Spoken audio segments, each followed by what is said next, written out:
ஆழமாக தூண்டுதல் என்று சொல்லி அந்த 21 நாட்களும் ஜெபங்களை செய்து கொண்டிருந்தோம். தம்பி சொன்னது போல் இன்னும் நிறைய காரியங்கள் நம்முடைய இருதயத்திற்குள்ளாக மறைந்திருக்குது. எல்லாமே வெளியே போகலை. அப்போது மறைந்திருக்கிறதான காரியங்கள் நம்முடைய வாழ்க்கையில் கர்த்தர் இந்த நாட்களிலே வெளிப்படுத்தி கொண்டிருக்கிறார். எவ்வளவு ஆழத்தில் இருந்தாலும் அதை வெளியே உடைத்து கொண்டு வரவும் அதை வெளியேற்றவும் தேவன் உதவி செய்ய வல்லவராக இருக்கிறார். இப்போது நமக்குள்ளே இருந்து வெளியே போகக்கூடியதான காரியங்கள் இதில் இப்போ வீட்டை சுத்தம் பண்ணும் பொழுது பார்த்திங்கன்னா வருஷந்தோறும் சுண்ணாம்பு அடிப்போம். அப்போ என்ன பண்ணுவோம் அப்படின்னா நிறைய காரியங்கள் என்ன பண்ணுவோம், தூக்கி வெளியே போடுவோம். வெளியே போய் பார்த்துட்டு ஐயோ இதெல்லாம் தூக்கி போட்டுட்டோமே அப்படின்ட்டு சொல்லிட்டு மறுபடியும் உள்ளே எடுத்துகிட்டு வந்திருக்கிறோம். அந்த மாதிரி உங்களுக்கு ஏதாவது அனுபவம் இருக்குதா? வெளியே போகணும்னு சொல்லி எல்லாத்தையும் தூக்கி போட்டுட்டோம், சுத்தம் பண்ணிட்டோம். வெளியே போய் பார்த்துட்டு ஐயோ இது ரொம்ப முக்கியமானது, இதை தூக்கி வெளியே போட்டுட்டோமே அப்படின்னு சொல்லி அதை எடுத்துகிட்டு வந்து என்ன பண்ணியிருக்கிறோம், மறுபடியும் உள்ளே வச்சுருக்கிறோமா? ஆமாங்களா? சரி. இப்போது இந்த மாதிரி வெளியே போனதில் முக்கியமான ஒரு காரியம் வெளியே போயிருக்குது நம்மளை விட்டு. அதை இந்த நாளிலே ஆண்டவர் உணர்த்துகிறார்.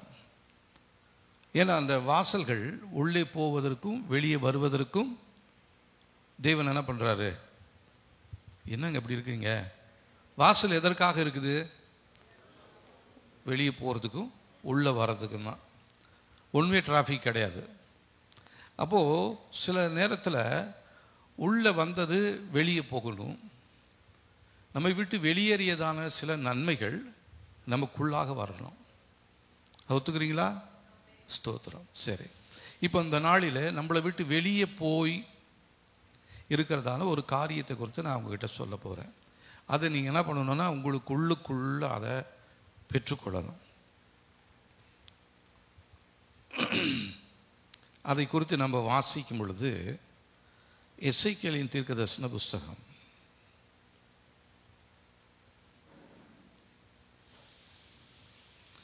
9ஆம் அதிகாரம்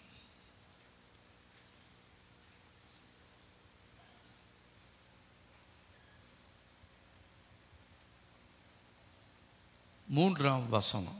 கொஞ்சம் தெளிவாக எல்லாரும் எடுத்துக்கங்க, வாசிக்க போகிறோம்.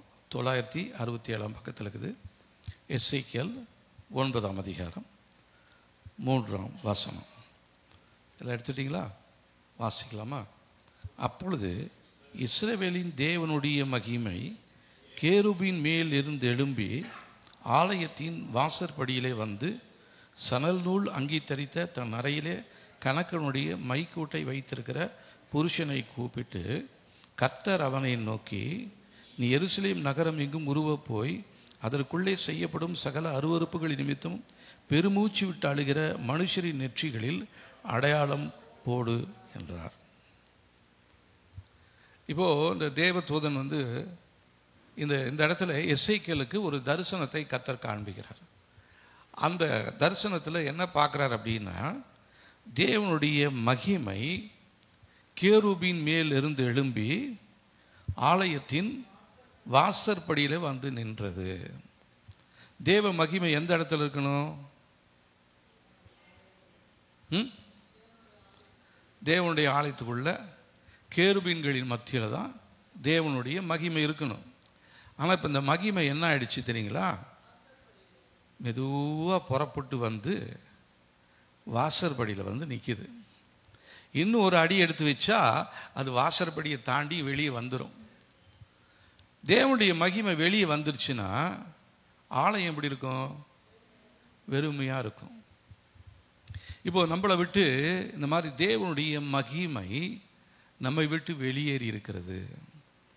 இதை உணர முடியாதபடிக்கு நிறைய பேர் ஆராதிக்கிறாங்க, ஜெபம் பண்ணுறாங்க, கையை தூக்கி ஆராதிக்கிறாங்க, உட்கார்றாங்க, எழுந்திருக்கிறாங்க, ஸ்தோத்திரம் பண்ணுறாங்க, எல்லாமே பண்ணிகிட்டு இருக்கிறாங்க. ஆனால் உள்ள ஆலயத்துக்குள்ளே இருக்கிற இவங்களுக்கு என்ன இல்லாமல் போய் தெரியுங்களா? தேவனுடைய மகிமை எங்கே இருக்குதுன்னே தெரியல. ஏன்னா தேவனுடைய மகிமை இப்போ என்ன பண்ணிடுச்சுன்னா கொஞ்சம் கொஞ்சமாக அந்த கேருபீன்லேருந்து மேலே எழும்பி இப்போ எங்கே போய் நிற்குது? வாசற்படியில் வந்து நிற்குது. இப்படிப்பட்டதான அனுபவங்கள் நம்முடைய வாழ்க்கையில் இருக்கிறது. தேவனுடைய அந்த மகிமையை இழந்து போய் நிறைய பேர் இந்த நாளிலே இருக்கிறாங்க. இவங்களை எப்படி கண்டுபிடிக்க முடியும் அப்படின்னு சொன்னால், தேவனுடைய மகிமையை இழந்த மனிதர்களை எவ்விதமாக நம்ம கண்டுபிடிக்கலாம் அப்படின்னு சொன்னால், இதற்கு முன்னாடி அவங்க ரொம்ப எளிதாக செஞ்சுக்கிட்டு இருந்த காரியங்கள் எல்லாமே அவங்களுக்கு ரொம்ப கஷ்டமாக தெரியும். முன்னாடி ஜெபம் பண்ணிட்டு இருந்திருப்பாங்க, ரட்சிக்கப்பட்ட நாட்களில் வேதத்தை வாசிச்சுட்டு இருந்திருப்பாங்க, மணிக்கணக்கில் வாசிச்சுட்டு இருந்திருப்பாங்க. ஆனால் இப்போது அவங்களால ஒரு 10 நிமிஷம் ஜெபம் பண்ண முடியல, ஒரு 2 அதிகாரம் அவங்களால வாசிக்க முடியல. ஏன்? என்ன காரணம்? அதே ஆள் தானே, அதே வேதம் தானே, அதே வசனம் தானே. ஏன் அப்போ வாசிக்க முடிஞ்சது இப்போ வாசிக்க முடியல? ஏன் அப்போ ஜெபிக்க முடிந்தது இப்போ ஏன் ஜெபிக்க முடியல? அப்படின்னா இவங்களுக்குள்ளே இருந்ததான தேவ மகிமை வெளியேறிடுச்சு. இதை உணர முடியாதபடிக்கு நிறைய பேர் இந்த நாட்களில் நம்முடைய வாழ்க்கையில் இருக்குது. தேவனுடைய மகிமை நமக்குள்ளே இருக்குதா? தேவனுடைய மகிமை இருந்தால் அது எதெல்லாம் செய்யும் அப்படின்னு நம்மளால் யோசித்து பார்க்கவே முடியல. தேவ மகிமையை இலவசமாக தேவன் நமக்கு கொடுத்துருக்கிறார். அதனால் நம்ம ரட்சிக்கப்பட்ட நாளில் ஜெபிச்சோம், எல்லாம் உடனே கிடைச்சது. இப்போ ரட்சிக்கப்பட்டு 10 வருஷம் ஆயிடுச்சு, 15 வருஷம் ஆயிடுச்சு. ஆனால் இப்போ ரொம்ப நேரமாக ஜெபம் பண்ணிக்கிட்டே இருக்கிறோம், கிடைக்கவே இல்லை. காரணம் என்ன? தேவனுடைய மகிமையை இழந்து போயிருக்கிறோம். அதை நம்ம ஒத்துக்கணும். ஆமாம் ஆண்டவரே, தேவனுடைய மகிமையை நான் இழந்துட்டேன். இப்போ இந்த இழந்து போன மகிமையை நம்ம மறுபடியுமாக பெற்றுக்கொள்ளும்படியாக இந்த நாளில் நம்ம ஜெபிக்க போகிறோம். நான் காலையில் நேற்று நைட்டு பேசிகிட்டு இருந்தோம். இப்போ இந்த 11வது மாதத்துலேருந்து ஜெபம் பண்ணலாம், அதற்காக என்ன பண்ணுறது, எப்படி பண்ணுறதுன்னு யோசிச்சுட்டே இருந்தோம். அப்போ எனக்கு ஆண்டவர் உணர்த்தினார், தேவனுடைய மகிமையை நம்ம பெற்றுக்கொள்ளும்படியாக இந்த வருகிறதான இந்த நவம்பர் மாதம் 1ஆம் தேதியிலிருந்து உங்களுடைய வீடுகளுக்கு நாங்கள் வருவோம் இல்லைங்களா? அப்போது இந்த ஜெபத்தை ஏறெடுக்கலாம் அப்படின்னு சொல்லி எனக்குள்ள ஆவியானவர் ஒரு உணர்வை கொடுத்தார். ஏன்னா வருகிற வருஷம் தேவனுடைய மகிமை இல்லாமல் நம்மளால் எதையும் செய்ய முடியாது. சரீரத்தில் பலவீனங்கள் வரலாம், அவமானங்கள் வரலாம், நிந்தைகள் வரலாம், போராட்டங்கள் வரலாம், குழப்பங்கள் வரலாம், பிரிவினைகள் வரலாம். ஆனால் இதில் எல்லாத்திலையும் நம்மை நிலைத்து நிற்க செய்யக்கூடியதான தேவனுடைய மகிமை அது ஒன்று இருந்தால் போதும். நம்மளால் எழுந்து நின்று தேவனை துதிக்க, பிரகாசிக்க, இருளாக இருக்கிறதான நம்முடைய வாழ்க்கையில் கர்த்தர் ஒரு பெரிய வெளிச்சத்தை கர்த்தர் கொடுக்க போகிறார். ஹல்லேலூயா. இதற்காக தான் நம்ம இன்னொரு வசனத்தை வாசிக்கலாம் பாருங்க. ஏசாயா தீர்க்கதரிசன புஸ்தகம், எல்லாருக்கும் தெரிஞ்சதான வசனம், 60ஆம் அதிகாரம் 1வது வசனம், 866வது பக்கத்தில் இருக்குது. வாசிக்கலாமா? எழும்பி பிரகாசி, உன் ஒளி வந்தது, கர்த்தருடைய மகிமை உன்மேல் உதித்தது. ஆனால் பூமியெல்லாம் எப்படி இருக்குமா? பூமியை இதோ இருள் பூமியையும் காரிருள் ஜனங்களையும் மூடும், ஆனாலும் உன்மேல் கர்த்தர் உதிப்பார், அவருடைய மகிமையை உன்மேல் காணப்படும். உன் வெளிச்ச நிலத்துக்கு ஜாதிகளும், உதிக்கிற உன் ஒளியின் இடத்துக்கு ராஜாக்களும் நடந்து வருவார்கள்.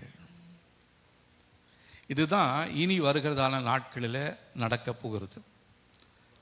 நம்ம யாரையும் தேடி போக வேண்டிய அவசியம் இல்லை. நமக்குள்ள இருக்கிறதான வெளியேறிய அந்த மகிமை உள்ள வந்துருச்சுன்னா நம்ம யாரையும் போய் கூப்பிட வேண்டிய அவசியம் இல்லை. எல்லாருமே அந்த மகிமையை பார்த்துட்டு நம்ம இடத்துல நடந்து வருவாங்க, ஓடி வருவாங்க. நம்ம இடத்துல வந்து சொல்லுவாங்க, அந்த இயேசுவை பற்றி சொல்லுங்க, எங்களுக்கு ஜெபம் பண்ணுங்க, எங்கள் குடும்பத்தில் இப்படி ஒரு பிரச்சனை இருக்குது.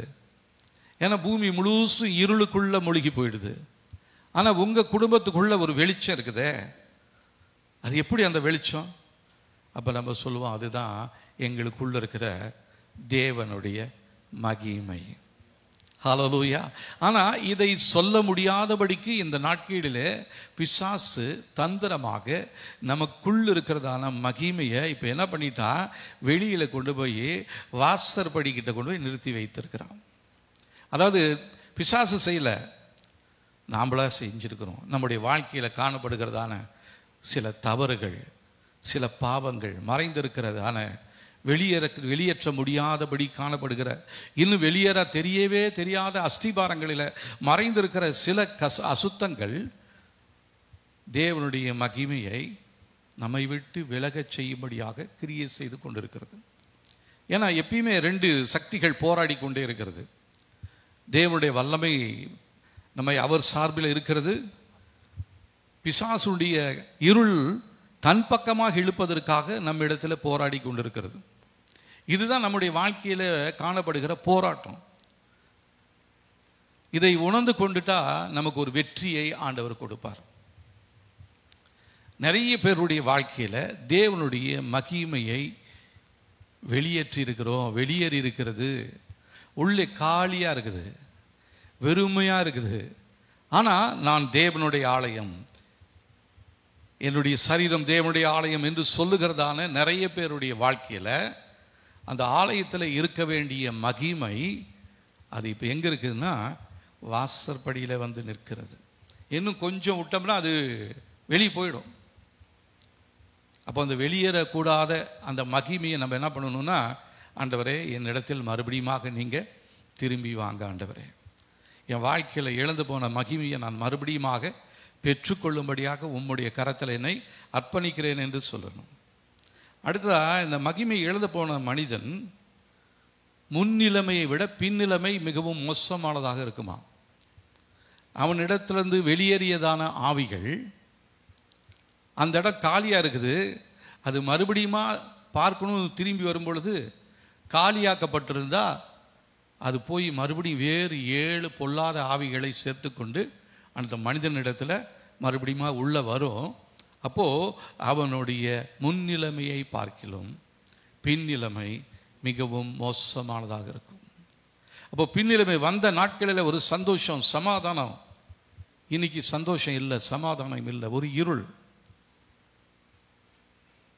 நல்லா தெரியுது தேவனுடைய மகிமையை இழந்து விட்டோம் என்று சொல்லி தெரியுது. உங்களுக்கு தெரியுதா? நான் தெரியல, எனக்கு தெரியுது.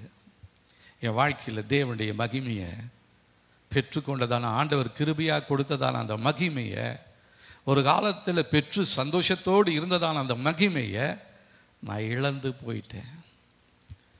அது வெளியேறுகிறதான அந்த காரியத்தை என்னால் பார்க்க முடியல. என்னுடைய கண்கள் அடைக்கப்பட்டிருக்கிறது. அதனால் ஆலயத்துக்குள்ளே நடக்கிற எல்லா காரியங்களும் நடக்கும். ஆராதனை நடக்கும், ஸ்தோத்திர ஆராதனை இருக்கும், பாடல் இருக்கும், சாட்சி இருக்கும், சங்கீதம் இருக்கும், எல்லாமே இருக்கும். ஆனால் மகிமை இல்லாமல் இருக்குது. மகிமையை பார்க்கணுன்னா நம்ம ஆண்டவர்கிட்ட கேட்கணும், ஆண்டவரே என் கண்ணை திறங்க ஆண்டவரே. உங்களுடைய மகிமையை ஒரு காலத்தில் பார்த்தேன், சந்தோஷப்பட்டேன். ஆனால் இன்னைக்கு என் வாழ்க்கை ஒரு வெறுமையாக இருக்குது ஆண்டவரே. என் ஆலயத்துக்குள்ள ஆராதனை இருந்தாலும் அந்த ஆராதனை ஒரு வெறுமையான ஆராதனையாக இருக்குது ஆண்டவரே. என் குடும்பத்துக்குள்ள நிறைய செல்வங்களும் எல்லாமே இருந்தாலும் ஒரு சந்தோஷம் இல்லாமல், ஒரு சமாதானம் இல்லாமல், சுகம் இல்லாமல் என் பிள்ளைகளாம் ஒவ்வொரு பக்கம் போயிட்டே இருக்கிறாங்க. குடும்பத்தில் இருக்கிற ஜனங்க ஒன்றாகவே இல்லை, ஒரே குடும்பமாக இருந்தாலும் ஜப நேரத்தில் பார்த்தீங்கன்னா ஜபிக்க வந்துட்டா ஜப நேரத்தில் தான் ஏதாவது ஒரு பிரச்சனை ஒன்று வரும். என்ன சொல்லுவாங்க, இவங்க இந்த பாட்டு பாடுன்னுவாங்க, அவங்க அந்த பாட்டு பாடலான்னுவாங்க. இதிலே ஒரு பிரச்சனை வந்து, போ நான் சொன்ன பாட்டு பாடல, போ நான் வரல அப்படின்னு ஒருத்தர் போயிடுவார். இன்னொருத்தர் பார்ப்பார், நானும் போகிறேன் அப்படின்ட்டு போயிடுவார். இப்படியே போயிட்டா கடைசியில் யாரோ ஒருத்தரோ 2 பேரோ தான் அங்கே உட்காந்துருப்பாங்க. அவங்களாலையும் ஒரு மனதோடு ஜெபிக்க முடியாது. ஏன்னா எல்லாரும் போயிட்டாங்களே. எல்லாரும் போனாலும் தேவ மகிமை போயிடுச்சு. தேவ மகிமை இழந்து போயிட்டோம். அதை நாம் மறுபடியும் பெற்றுக்கொள்ளும்படியாக இந்த நாளிலே நாம் ஜெபிக்க வேண்டியது மிகவும் அவசியமாக இருக்கிறது. அப்போ அந்த மனிதனுடைய முன்னிலைமையை பார்க்கலும் பின்னிலைமை மிகவும் மோசமானதாக இருக்கும். அடுத்ததா, மகிமை இழந்து போன மனிதனுடைய வாழ்க்கையில் கேலியும் பரியாசமும் இருக்கும். ஒரு நாட்களிலே அவமானத்தோடு நிந்தையோடு இருந்ததான நம்முடைய தலையை நிமிர்ந்து நிற்க செய்ததான தேவன் நம்முடைய தலையை உயர்த்தினார், நிலை நிறுத்தினார். ஆனால் இன்னைக்கு உள்ளே இருந்ததான மகிமை நம்மளை விட்டு வெளியே போனதுனால வெளியேறியதான எல்லா அவமானங்களும், நிந்தைகளும், பரியாசங்களும், குழப்பங்களும் மறுபடியுமாக நம்முடைய வாழ்க்கைக்குள்ளாக வந்திருக்கிறது. சற்று யோசித்து பாருங்களேன். உங்களை விட்டு வெளியேறினதான தீமைகள், வெட்கம், அவமானம், இது மறுபடியுமாக உங்களுக்குள்ளே இருக்குதுன்னு சொன்னால் நன்றாக தெரிந்து கொள்ளுங்கள், உங்களுடைய வாழ்க்கையில், குடும்பத்திலிருந்து தேவனுடைய மகிமை வெளியேறிடுச்சு. அதை உங்களால் உணர முடியாதபடி இருக்கிறோம். அதனால தான் கேலி, பரியாசங்கள். ஒருத்தர் வந்து கேட்பார், உங்கள் பிள்ளைக்கு இன்னும் திருமணம் ஆகலையா? உன் பையனுக்கு இன்னும் கல்யாணம் ஆகலையா? உன் பையன் படிச்சுட்டு இருந்தானே, இப்போ வேலைக்கு போலியா? இதெல்லாம் நமக்கு ஒரு அவமானம் தானே. இதெல்லாம் ஏன் வந்தது? நமக்குள்ள இருந்ததான தேவ மகிமையை நம்ம இழந்து போய்விட்டோம். அதனால தான் வெட்கம், அவமானம், தலைக்குனிவு இன்றைக்கு நம்முடைய வாழ்க்கையில் இருந்து கொண்டே இருக்கிறது. அடுத்ததாக இந்த மகிமையை, தேவ மகிமையை இழந்து போனதான மனிதனுடைய தொழிலில், குடும்பத்தில், எல்லாவற்றிலும் லாபம் இருக்காது, நஷ்டம்தான் இருக்கும். சந்தோஷம் இருக்காது, தொல்லைகள் இருக்கும். அப்போ உங்கள் குடும்பத்துக்குள்ள இந்த மாதிரி காரியங்கள்லாம் இருக்குதா? அப்போ நீங்கள் தெரிஞ்சுக்கொள்ள வேண்டிய ஒரு முக்கியமான காரியம், உங்களை விட்டு தேவ மகிமை வெளியேறிடுச்சு. ஏன்னா அந்த இடத்துக்குள்ள பார்த்தீங்கன்னா, அந்த ஆலயத்துக்குள்ள இன்னொரு வசனத்தை வாசிக்கலாம். அடுத்ததா, இந்த தேவ மகிமை இழந்து போனதான மனிதனுடைய வாழ்க்கையில் நம்பிக்கையே இருக்காது.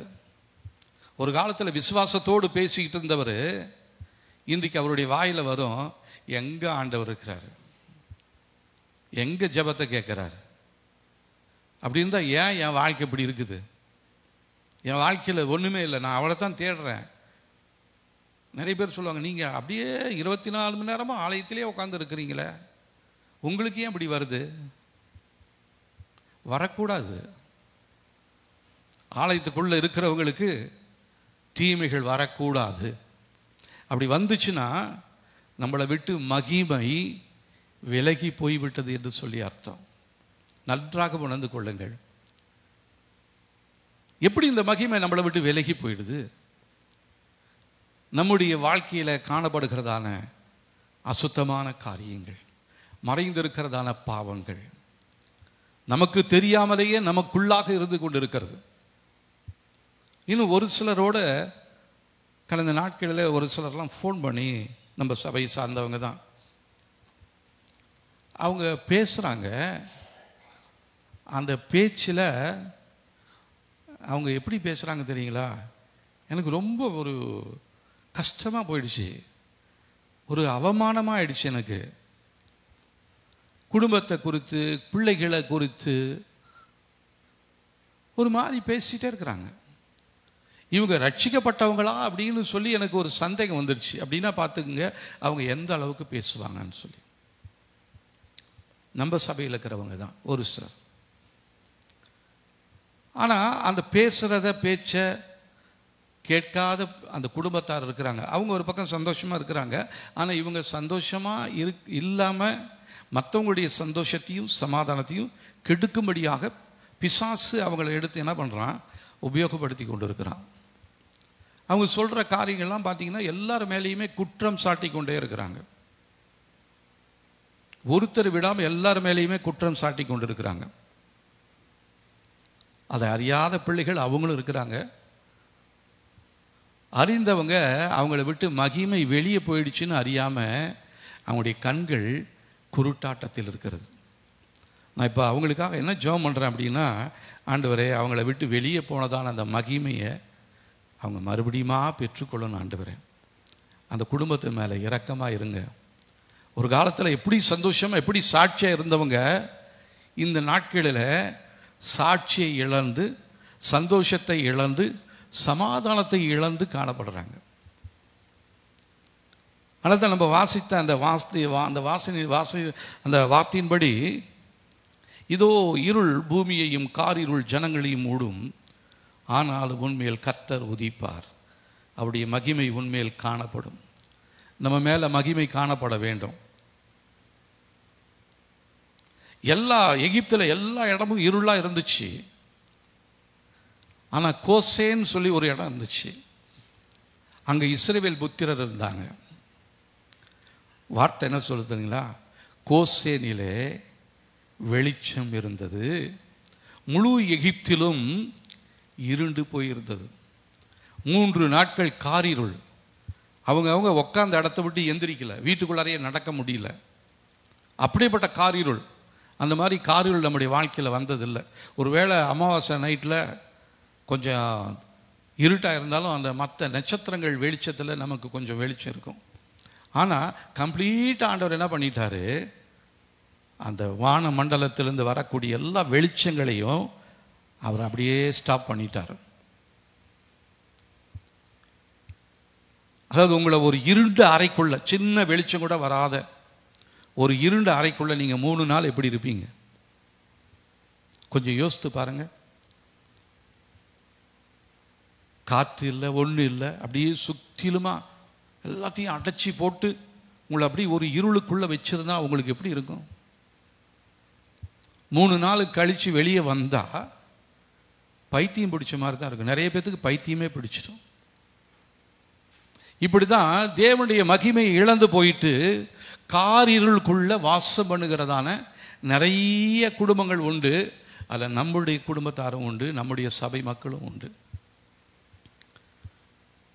அதனால் இப்போ அவங்க அறியிறாங்களோ அறியலையோ, நீங்கள் வந்திருக்கிறதான கொஞ்சம் பேரா இல்லை இந்த செய்தியை கேட்குறவங்களோ, நீங்கள் உங்களுடைய வாழ்க்கையில் இருக்கிற காரிருள் அகன்று போகும்படியாக சொல்லி ஜெபிக்க வேண்டுங்க.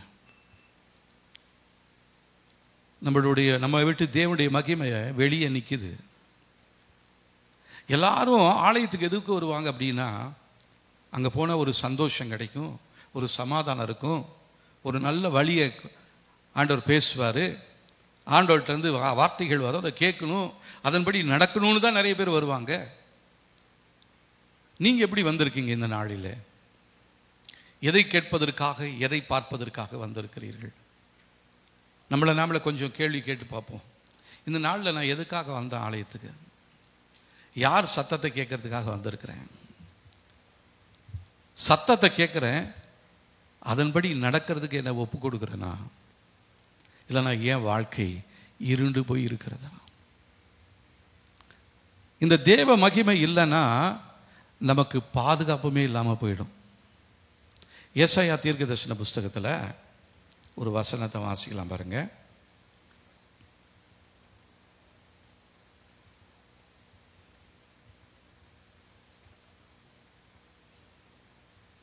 நான்காம் அதிகாரம் 5ஆம் வசனம், 810வது பக்கத்தில் இருக்கு. 4வது அதிகாரம் 5ஆம் வசனம். அப்பொழுது கர்த்தர் சீயோன் மலையில் உள்ள எல்லா வாசஸ்தலங்களிலும் அதன் சபைகளின் மேலும் பகலில் மேகத்தையும் புகையையும் இரவில் கொழுந்து விட்டு எரியும் அக்கினி பிரகாசத்தையும் உண்டாக்குவார். மகிமையானவைகளின் மேலெல்லாம் காவல் உண்டாயிருக்கும். அதனால் என்னாவது, பகலிலே வெயிலுக்கு நிழலாகவும் பெருங்காற்றுக்கும் மழைக்கும் அடைக்கலமாகவும் மறைவிடமாகவும் ஒரு கூடாரம் உண்டாயிருக்கும். இப்போ இந்த கூடாரத்து மேலே தேவனுடைய மகிமை இருக்கும் பொழுது அதனால் ஏற்படுகிறதான கூடிய நன்மைகள் என்னவா இருக்குது? பகலிலே மேகத்தையும் புகையையும் இரவிலே கொழுந்து விட்டு எரியும் அக்கினியையும் பிரகாசத்தையும் அந்த மகிமை உண்டாக்கும். அடுத்ததா மகிமையானவர்கள் மேலெல்லாம் காவல் உண்டாயிருக்கும். இப்போ தேவ மகிமை இழந்து போயிட்டோன்னு வச்சிங்க, எதை இழந்து வரோம் தெரியுங்களா? பாதுகாப்பற்ற ஒரு வளையத்துக்குள்ளே வந்துடும். எப்போ எந்த நேரத்தில் நம்மளை பிசாசு தாக்குமா, எந்த அம்பு நமக்கு நேராக அவன் விடுறான், ஒன்றுமே தெரியாது. நம்ம இங்கேருந்து 91ஆம் சங்கீதத்தை வாசிக்கிட்டு இருப்போம். பகலில் பறக்கும் அம்புக்கும் இருளில் நடமாடும் கொள்ளை நோய்க்கும் சங்காரத்துக்கும் பயப்படாதிருப்பேன் அப்படின்னு சொல்லிட்டு நிறைய பேர் இந்த 91ஆம் சங்கீதத்தை விசுவாச அறிக்கை செய்து கொண்டிருக்கிறவங்களுக்கு வாழ்க்கையில் பிரச்சனைகள் ஏராளமாக இருக்கிறது. நீங்கள் ஒத்துக்கிறீங்களா? நிறைய பேர் சொல்லிட்டு இருக்கிறாங்க. 91ஆம் சங்கீதத்தை மனப்படமாக சொல்லுவாங்க. காலையில் எழுத உடனே 91ஆம் சங்கீதத்தை சொல்லுவாங்க. ஆனால் அவங்க வாழ்க்கையில் தான் ஏகப்பட்ட பிரச்சனை இருக்குது. காரணம் என்ன தெரியுங்களா? மகிமை இழந்து போயிட்டாங்க. ஆனால் அந்த இழந்து போன மகிமையை மறுபடியும் நம்ம பெற்றுக்கொள்ளும்படியாக தேவ சமூகத்தில் நம்ம ஜெபிக்க வேண்டியது மிகவும் அவசியமாக இருக்கிறது. அப்போ தேவ மகிமை தேவனுடைய ஆலயத்திலேருந்து விலகி போயிடுச்சுன்னா இது ஒரு சந்தோஷமான செய்தி கிடையாது. இது மிகவும் துக்ககரமான ஒரு செய்தியாக இருக்கிறது. தேவனுடைய மகிமை உங்களை விட்டு விலகிடுச்சு அப்படின்னா, தேவனுடைய ஆலயத்திலிருந்து தேவனுடைய மகிமை எழும்பி வாசற்படியில் நிற்குதுன்னா, இதனால சந்தோஷப்படுறதுக்கு எந்த விதமான காரியமும் இல்லை. நம்ம துக்கப்படணும். ஆனால் நம்முடைய முகத்தை பார்த்தா துக்கமான முகமாக தெரியல, சந்தோஷப்பட்டுக்கிட்டு தான் இருக்கிறோம். இன்னும் மகிமை விலகி போயிடுச்சு, வெளியேறிடுச்சு. தேவனுடைய ஆலயத்துக்குள்ளே இருக்க வேண்டிய மகிமை இன்னைக்கு வாசற்படியில் நிற்குது. இதை உணர முடியாதபடிக்கு நம்முடைய கண்கள் அடைக்கப்பட்டிருக்கிறது. கண்கள் திறக்கப்பட வேண்டும். கர்த்தர் ஈவாக நமக்கு இதை கொடுத்திருக்கிறார். கொலோசியர்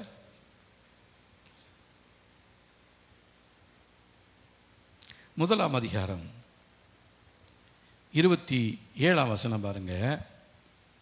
275 பக்கத்தில் இருக்குது.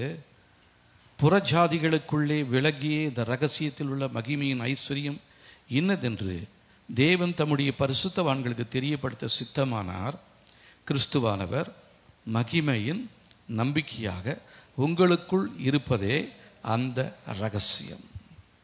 இது ஒரு பெரிய ரகசியம். இது வானத்தையும் பூமியும் அண்ட சராசரங்களை உருவாக்கினதான தேவன் இந்த சின்ன இருதயத்துக்குள்ள வந்து வாசம் பண்றார். இது ஒரு பெரிய ரகசியங்க. ரகசியத்தை புரியாத அநேக ஜனங்கள் புலம்பிக்கு போய் இருந்தாலும் இந்த நாட்களில் தேவன் இந்த ரகசியத்தை நமக்கு வெளிப்படுத்துகிறார். வானாதி வானத்தையும் பூமியையும் அண்ட சராசரங்களையும் உருவாக்கினதான நான் இன்றைக்கு எனக்கு இடமில்லைன்னு சொல்லி,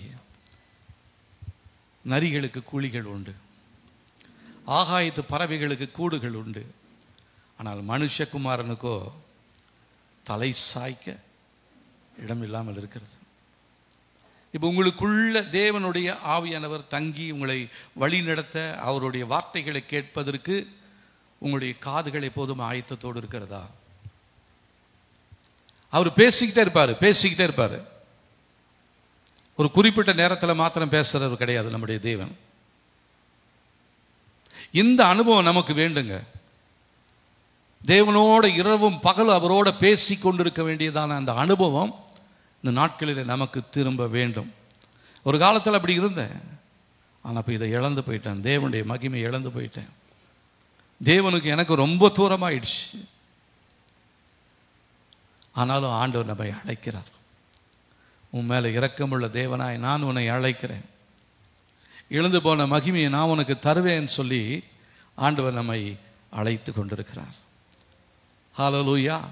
ஒருவேளை இந்த மகிமை இழந்து போயிட்டா நிறைய பேர் சபையில் அந்த இழந்து போன மகிமைக்கு பதிலாக மாற்றாக உலகத்தினுடைய கவர்ச்சிக்குரிய காரியங்களை ஆலயத்துக்குள்ளே வந்து கொண்டு வந்து ரப்பி வச்சுக்கிட்டே இருக்கிறாங்க.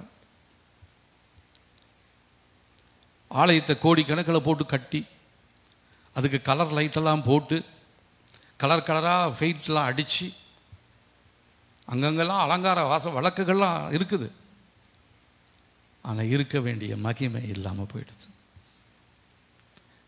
ஒருவேளை மேலே ஜோடனை பண்ணிக்கிட்டு இருக்கலாம். நானும் ஆலயத்துக்கு வரேன், இன்னைக்கு குளிச்சுட்டேன், சென்ட் அடிச்சுக்கிட்டேன், புது ட்ரெஸ்ஸை போட்டுக்கிட்டேன், எல்லாம் நல்லது தான். ஆனால் உனக்குள்ள தேவ மகிமை இருக்கிறதா? இல்லைன்னா இழந்து போய் இருக்கிறாயா? அதை தான் ஆவியானவர் நம்மளோட இந்த நாளில் நம்மளோட பேசுகிறார். நான் உனக்கு கொடுத்த மகிமை எங்க? ரட்சிப்பை இழந்து போயிட்டோம், ரட்சிப்பின் வஸ்திரத்தை கரப்படுத்திட்டோம். அவர் எதற்காக வருகிறாரா? எபேசியருக்கு எழுதினதான அந்த எபேசியர் புஸ்தகம் 5 அதிகாரம் 5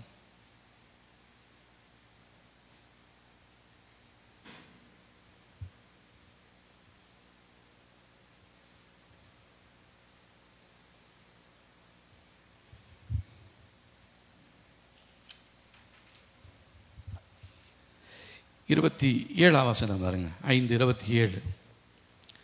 கரை திரை முதலானவைகள் ஒன்றும் இல்லாமல் பரிசுத்தமும் பிழையற்றதுமான மகிமையுள்ள சபையாக அதை தமக்கு முன் நிறுத்தி கொள்வதற்கும் தம்மைத்தாமே அதற்காக ஒப்பு கொடுத்தார்.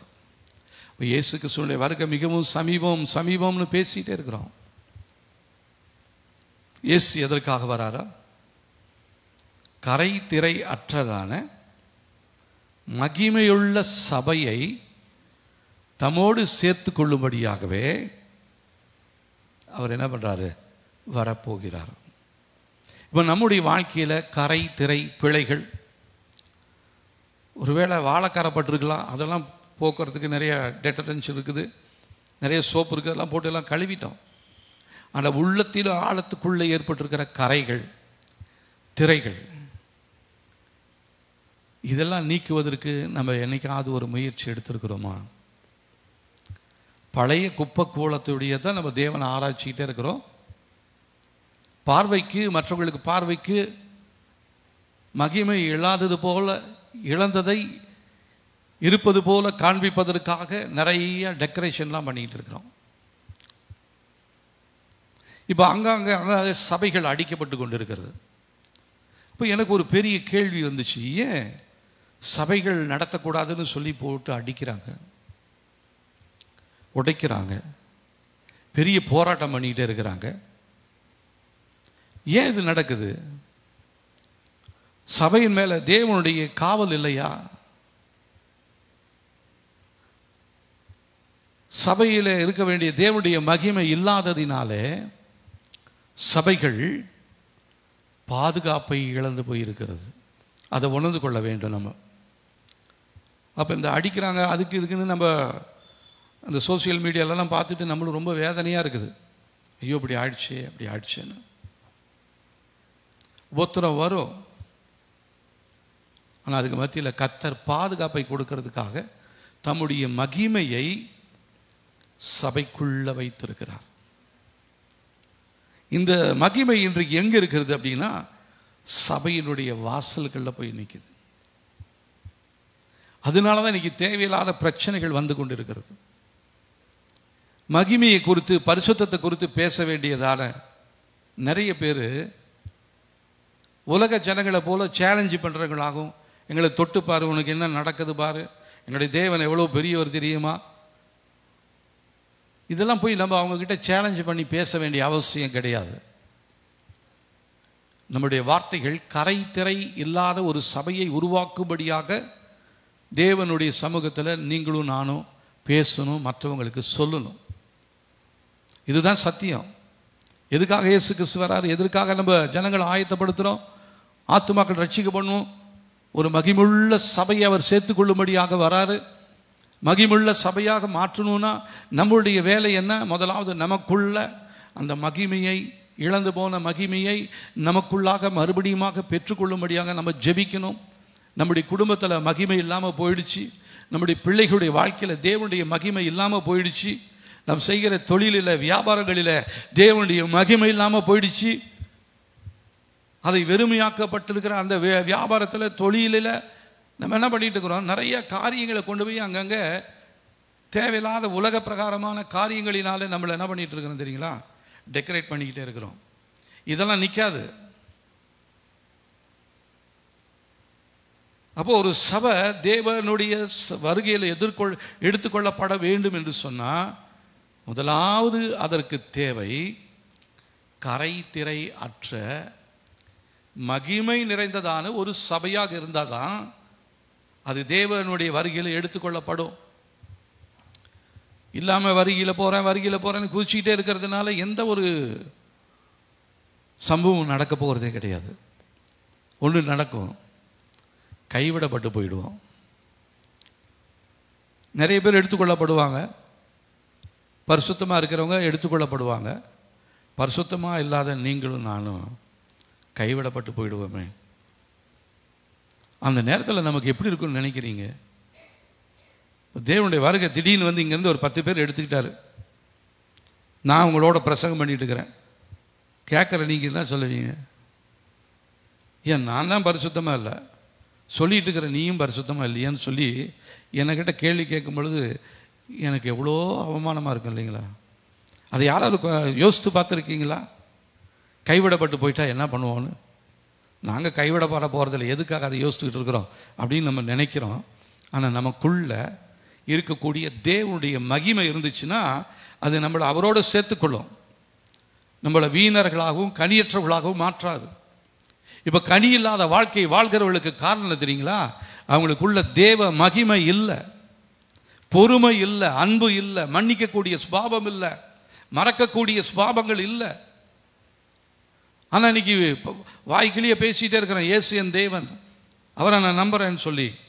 ஆனால் தேவன் எதிர்பார்க்கிறதான நன்மைகள் நம்முடைய வாழ்க்கையில் ஒன்று கூட இல்லை. நிச்சயமாக கைவிடப்பட்டு போயிடுவோம். நானும் உங்களையும் சேர்த்து தான் சொல்கிறேன். அதனால் நான் ரொம்ப பரிசுத்தவான் மாதிரி பேசலை, உங்கள் இடத்துல என்னையும் என் இடத்துல உங்களையும் வச்சு தான் பேசுகிறேன். அப்போ தேவன் நம்ம எல்லாருக்காகவும் தான் பேசிகிட்டே இருக்கிறாரு. அதற்காக தான் இந்த வார்த்தைகளை இந்த நாட்களில் தேவன் நமக்கு உணர்த்தி கொண்டு இருக்கிறார். நாம் நம்மை சரி செய்து கொள்வதற்கு நாம் என்ன செய்கிறோம்?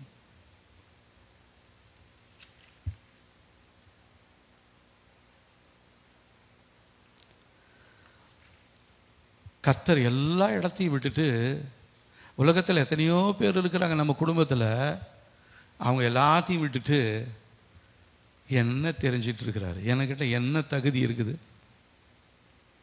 என்னைக்காவது யோசித்து பார்த்துருக்கோமா? எந்த தகுதியை வைத்து கர்த்தர் என்னை தெரிந்து கொண்டார், நம்மளை தெரிந்து கொண்டார்? அவருடைய பிள்ளைன்னு சொல்றதற்கு நமக்கு என்ன அருகதை இருக்கிறது? ஆனால் கர்த்தர் நம்மளை பார்த்து சொல்றாரு, என்னுடைய செல்ல மகனே செல்ல மகளேன்னு சொல்லி நம்மை அழைக்கிறார். தகுதி இல்லாத நம்மை அழைத்து கொண்டிருக்கிறார்.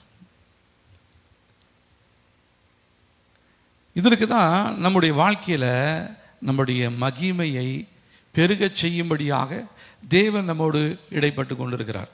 1 கொரிந்தியர் 2 கொரிந்தியர் 3ஆம் அதிகாரம் 17-18 வசனங்களை வாசிக்கலாம் பாருங்க. 247ஆம் பக்கத்தில் இருக்கிறது. கர்த்தரே ஆவியானவர், கர்த்தருடைய ஆவி எங்கேயோ அங்கே விடுதலையும் உண்டு.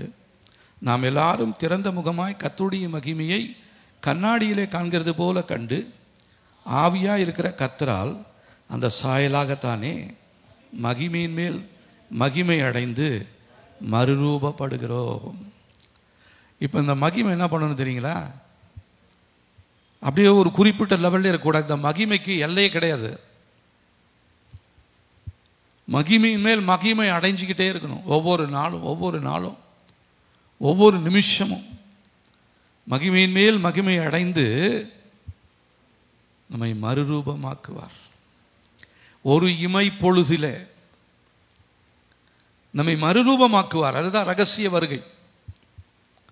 இந்த பூமிக்குரிய இந்த சரீரம், இந்த கூடாரம் அழிந்து போனாலும் நம்முடைய சரீரத்தை ஒரே நிமிடத்தில் கண்ணிமை பொழுதில் மறுரூபமாக்கி அவரோடு கொண்டு போய் சேர்த்து கொள்வார். அப்போ அந்த மறுரூபமாக வேண்டும் என்று சொன்னால் நமக்குள்ள இருக்கிறதான அந்த மகிமை ஒவ்வொரு நாளும் நமக்குள்ள புதிதாக்கப்பட்டு கொண்டே இருக்கணும். ஆண்டவரே, ஒவ்வொரு நாளும் ஜெபம் பண்ணுவோம், ஆண்டவரே உங்களுடைய மகிமை எனக்கு தாங்க, ஆண்டவரே உங்களுடைய மகிமையினால் என்னை நிரப்பும்படியாக நான் சொல்லி ஜெபிக்கிறேன் ஆண்டவரேன்னு சொல்லி நம்ம ஜெபிக்க வேண்டியது மிகவும் அவசியமாக இருக்கிறது. இன்னொரு காரியத்தை பாருங்க. எசேக்கியேல் தீர்க்கதரிசன புஸ்தகம் 9ஆம் அதிகாரம்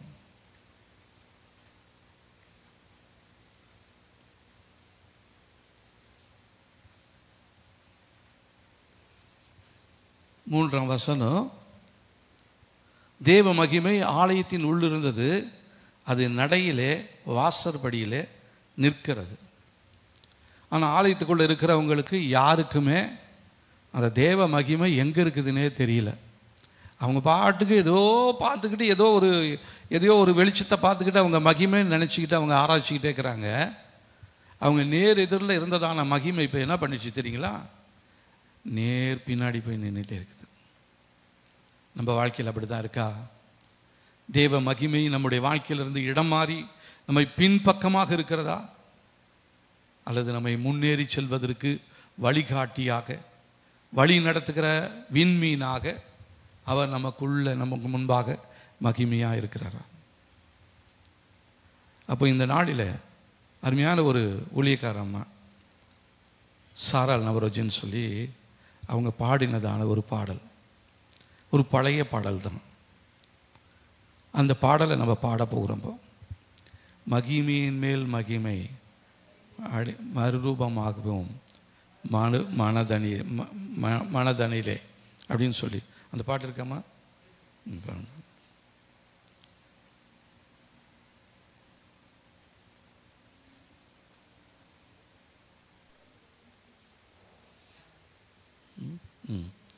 இந்த பாடல் ஒருவேளை உங்களுக்கு தெரியலன்னா நீங்கள் முதலாவது ஒரு சில அடிகள் நான் பாடுறேன், நீங்கள் கூட கொஞ்சம் கவனிங்க. அதுக்கப்புறம் இந்த பாடலை நம்ம பாடலாம்.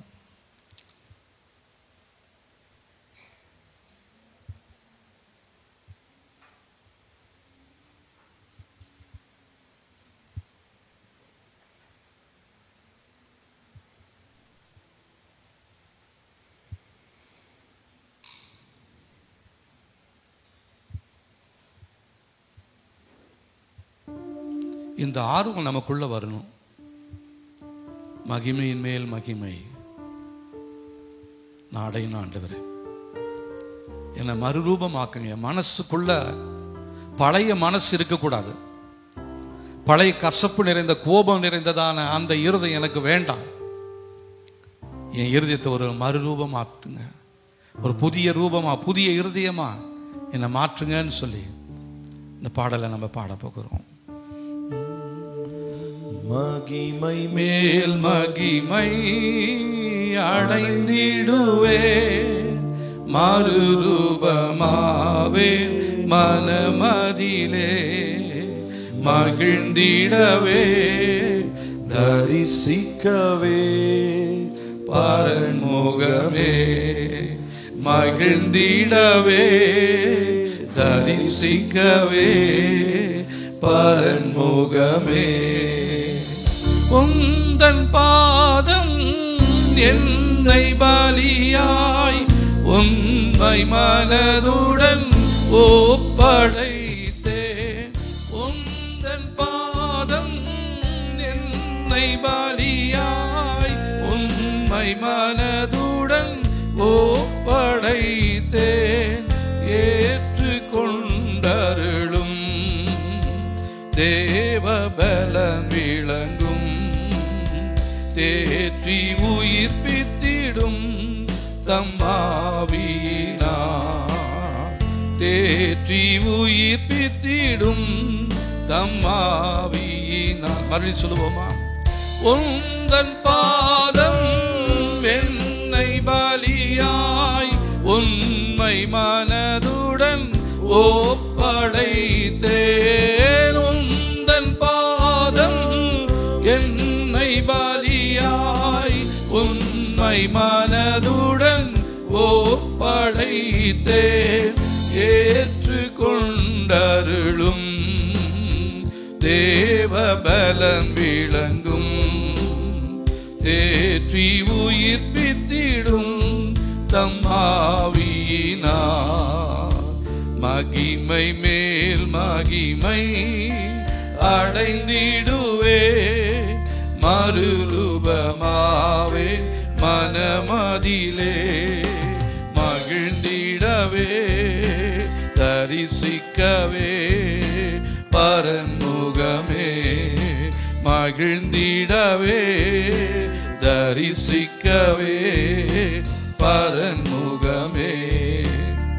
தேவசாயல் தேவ சமூகம் தேவ பிள்ளைகள் அடையும் பாக்கியம். தேவசாயல் தேவ சமூகம் தேவ பிள்ளைகள் அடையும் பாக்கியம் எந்தன் வாஞ்சையிதே என்று சேர்ந்திடுவே. என்னை நிரப்பிடுமே தம்மாவியினார். தேவசாயல் தேவ சமூகம் தேவ பிள்ளைகள் அடையும் பாக்கியம். தேவசாயல் தேவ சமூகம் தேவ பிள்ளைகள் அடையும் பாக்கியம் எந்தன் வாஞ்சையிதே என்று சேர்ந்திடுவே. என்னை நிரப்பிடுமே தம்மாவியினார். மகிமை மேல் மகிமை அடைந்திடவே மறுரூபமாவேன் மனமதிலே. மகிழ்ந்திடவே தரிசிக்கவே பரன்முகமே. மகிழ்ந்திடவே தரிசிக்கவே பரன்முகமே. ஆவியாத்மா தேகம் முழுவதும் அன்பர் இயேசுவின் சொந்தமாவே. ஆவியாத்மா தேகம் முழுவதும் அன்பர் இயேசுவின் சொந்தமாவே. பூரண மருளும் ஆயத்தப்படுத்து பாடி பறந்திடுவே தம்மாவியினார். பாடி பறந்திடுவே தம்மாவியினார். மகிமை மேல் மகிமை அடைந்திடுவே மறுரூபமாவே மனமதிலே. மகிழ்ந்திடவே தரிசிக்கவே பரன்முகமே. மகிழ்ந்திடவே தரிசிக்கவே பரன்முகமே. நம்முடைய ஏக்கம் இதுவாக இருக்கணுங்க. அந்த பாடலை எழுதினதான அந்த அருமையான இந்த அம்மா எவ்வளோ ஏக்கத்தோடு அந்த பாடலை அவங்க பாடியிருக்காங்க. அதை பாடும் பொழுது எனக்கு உள்ளுக்குள்ளேருந்து கண்ணீர் தான் வருது. அதனுடைய அர்த்தத்தை புரிஞ்சு பாடினா நிச்சயமாக நம்மளால் இப்படி பாடாமல் இருக்கவே முடியாது. ஒருவேளை உங்களுக்கு ராகம் தெரியாதனால பாடாமல் இருக்கலாம். ஆனால் எளிமையான ராகம்தான். அவங்களுடைய வாஞ்சை பாருங்கள். அவங்க சொல்கிறாங்க, எனக்கு இயேசுவே உங்கள் பாதம் ஒன்று போதும் ஆண்டவரே. அந்த மகிமையை நான் பார்த்தா போதும். அந்த மகிமை என்ன மறுரூபமாக்கட்டும் ஆண்டவரே. என் உள்ளத்துக்குள்ளே இருக்கிற தீமையான காரியங்கள் எல்லாத்தையும் எடுத்து போட்டுட்டு என்னை மறுரூபமாக்குங்கன்னு சொல்லி அவங்க பாடுறாங்க. அப்போது தேவ மகிமை இன்றைக்கு நம்மை விட்டு வெளியேறிடுச்சு. இந்த மகிமையை நம்ம மறுபடியும் பெற்றுக்கொள்ளும்படியாக நமக்குள்ள ஒரு வாஞ்சை ஒன்று வரணும். அந்த வாஞ்சியை ஆவியானவர் தான் உங்களுக்கு இந்த நேரத்தில் உங்களுக்குள்ள உண்டாக்கணும்னு சொல்லி நான் ஜெபம் பண்ணுறேன். இந்த வார்த்தையாக கேட்டுட்டு போயிடாதீங்க. அந்த வாஞ்சியை கர்த்தர் உங்களுக்கு இந்த நாட்களில் தரணும். தேவ மகிமை இழந்து போயிட்டோம். அதனால தான் பாதுகாப்பு இல்லாத ஒரு வாழ்க்கைக்குள்ளே இருக்கிறோம். நம்முடைய குடும்பத்தில் அதனால தான் வெளியே போனதான நிறையா தீமை செய்கிற கரங்களும் கால்களும் நமக்கு எல்லைகளுக்குள்ளே வந்து கொண்டிருப்பதற்கு காரணம் நம்முடைய வீட்டுக்குள்ள எல்லைகளுக்குள்ள காணப்பட வேண்டிய தேவ மகிமை, மகா பரிசுத்த ஸ்தலத்துக்குள்ள இருக்க வேண்டிய தேவ மகிமை இன்றைக்கு வாசற்படியிலே நிற்கிறது. அதை நாம் ஒத்துக்கொள்ள வேண்டும். இந்த நாளில் நம்மை அர்ப்பணிக்க போகிறோம். ஆண்டவரே, எங்களுடைய வாழ்க்கையில் மறைந்திருக்கிறதான அந்த காரியத்தை நீங்கள் இந்த நாட்களில் வெளிப்படுத்துங்க ஆண்டவரே.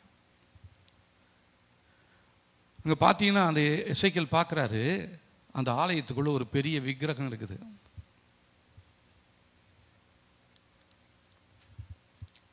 விக்கிரகம் என்று சொல்வது, நான் எந்த விக்கிரகத்தையும் நான் வணங்கலை. ஆனால் தேவன் இருக்க வேண்டிய இடத்துல வேற எந்த காரியம் இருந்தாலும் அது விக்கிரகம் தான்.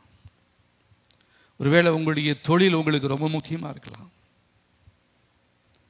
உங்களுடைய கணவர் உங்களுக்கு ரொம்ப முக்கியமாக இருக்கலாம், உங்களுடைய மனைவி ரொம்ப முக்கியமாக இருக்கலாம், உங்களுடைய பிள்ளைகள் ரொம்ப முக்கியமாக இருக்கலாம். அதெல்லாம் ஒரு விக்கிரகம். விக்கிரகத்திற்கு அவர் ஒரு நாள் தம்முடைய மகிமையை விட்டு கொடுப்பதே கிடையாது. அவர் வைராக்கியம் உள்ள தேவன். அவர் நம்முடைய வாழ்க்கையில் விக்கிரகமாக தோன்றி இருக்கிற காரியங்கள் என்ன என்று சொல்லி சற்று யோசிச்சு பாருங்களேன். தேவன் இருக்க வேண்டிய இடத்துல எதெல்லாம் இருக்குது, அதெல்லாம் உங்களுடைய வாழ்க்கையில் ஒரு விக்கிரகமாக இருக்கிறது. அதை தேவன் வெறுக்கிறார். அதனால தான் அவர் உங்களை விட்டு வாசற்படியில் போய் நிற்கிறார்.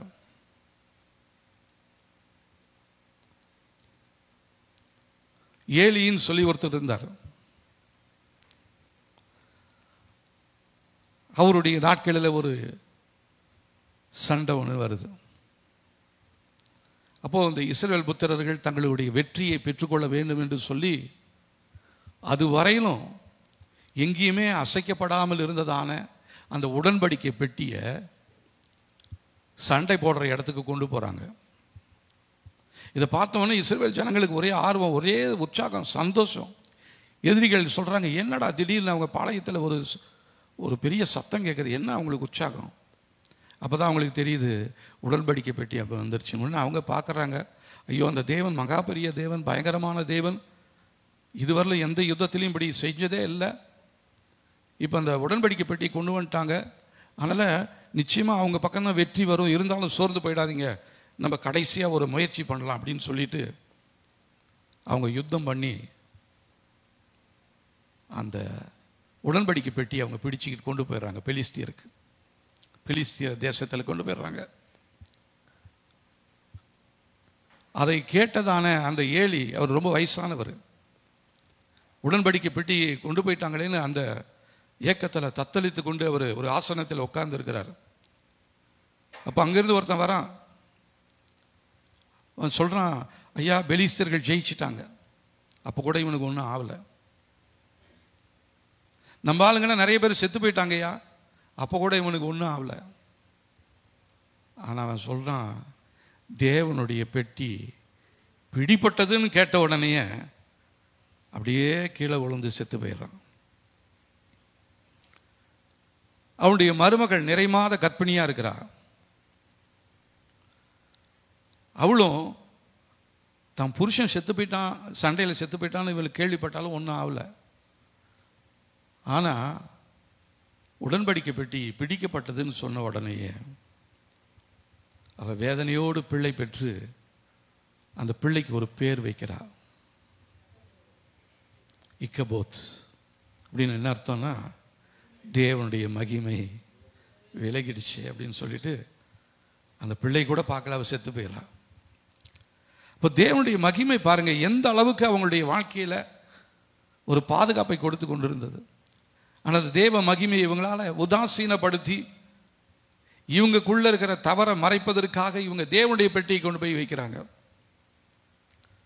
கடைசியாக பெலிஸ்தியர்கள் இந்த உடன்படிக்கை பெட்டியை பிடிச்சிட்டு போய் அவங்க தேசத்தில் கொண்டு வைக்கிறாங்க.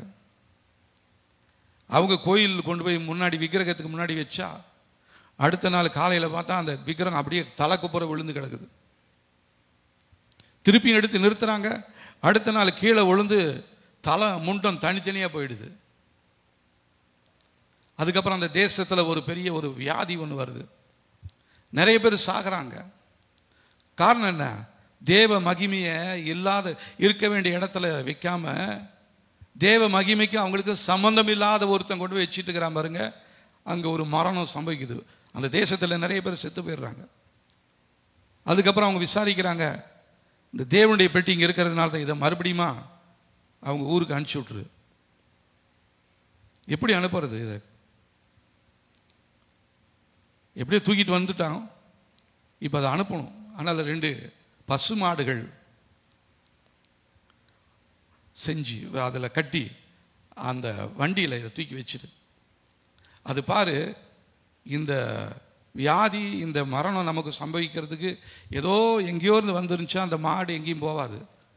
அப்படி இல்லைன்னா இந்த மாடு கரெக்டாக அது இடத்துக்கு போயிடும் அப்படின்னு சொல்லி அந்த வண்டியில் தூக்கி வைக்கிறாங்க. அந்த மாடுகள் 2 சத்தம் போட்டுக்கிட்டு நேராக இஸ்ரவேல் தேசத்தை நோக்கி வருது. அந்த மாட்டுக்கு தெரியுது இந்த மகிமை யாருடையது என்று சொல்லி. அதனால் கரெக்டாக அங்கே போனவொடனே அங்கே இஸ்ரவேல் மக்கள் அவங்கெல்லாம் அதை எடுத்துகிட்டு போய் அது போகும்பொழுது கொஞ்சம் ஆடுது. அந்த தேவனுடைய பெட்டி கீழே விழக்கூடாதுன்னு சொல்லி ஒரு மனுஷன் நல்ல எண்ணத்தில் தான் அந்த உடன்படிக்கை பெட்டியை பிடிக்கிறான் பாருங்க. அவன் அதே இடத்துல செத்து போயிடுறான். இதே உடன்படிக்கை பெட்டியை அந்நிய புத்திரர்கள் பெலிஸ்தியர்கள் தூக்கிட்டு வந்தாங்க, அவங்களுக்கு எதுவும் நடக்கலை. ஆனால் இந்த பெட்டியை இஸ்ரவேல் புத்திரன் ஒருத்தன் தொட்டவனே அவன் செத்து போயிடுறான். ஏன்னா இந்த உடன்படிக்கை பெட்டி எப்படி தூக்கிட்டு வரணும்னு ஆண்டவர் அவங்களுக்கு கட்டளை கொடுத்துருக்கிறா தெரியுங்களா? மாட்டு வண்டியிலலாம் இல்லை. ஆசாரியர்கள் தங்களுடைய தோளிலே சுமந்து கொண்டு வர வேண்டும். எங்கே போனாலும் அவங்களுடைய வேலை தான் அது. ஆசாரியன் தோளிலே சுமக்க வேண்டியதான அந்த பெட்டியை இவங்க மாட்டு வண்டி செஞ்சு அதில் ஏற்றி கீழே விழுகாமல் இருக்கணும்னு பிடிக்க போய் செத்து போயிடுறாங்க. ஆனால் அவங்க தேசத்தில் பயங்கரமான சாவு வருது. இப்போ நான் என்ன சொல்ல வரேன்னா அந்த ஏலியும் அவளுடைய மருமகளும் சொல்கிறாங்க, என்ன சொல்கிறாங்க பாருங்க. 1 சாமுவேல்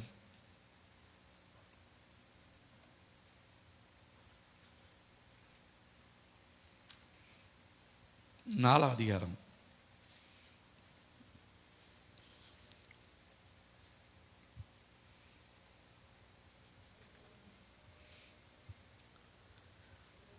20 வாசிக்கலாம் பாருங்க.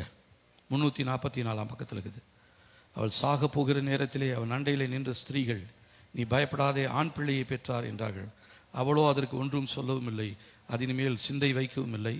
தேவனுடைய பெட்டி பிடிபட்டு அவளுடைய மாமனாரும் அவளுடைய புருஷனும் இறந்து போனபடியினால் அவள் மகிமை இஸ்ரவேலை விட்டு போயிற்று என்று சொல்லி அந்த பிள்ளைக்கு இக்கபோத் என்று பெயரிட்டாள்.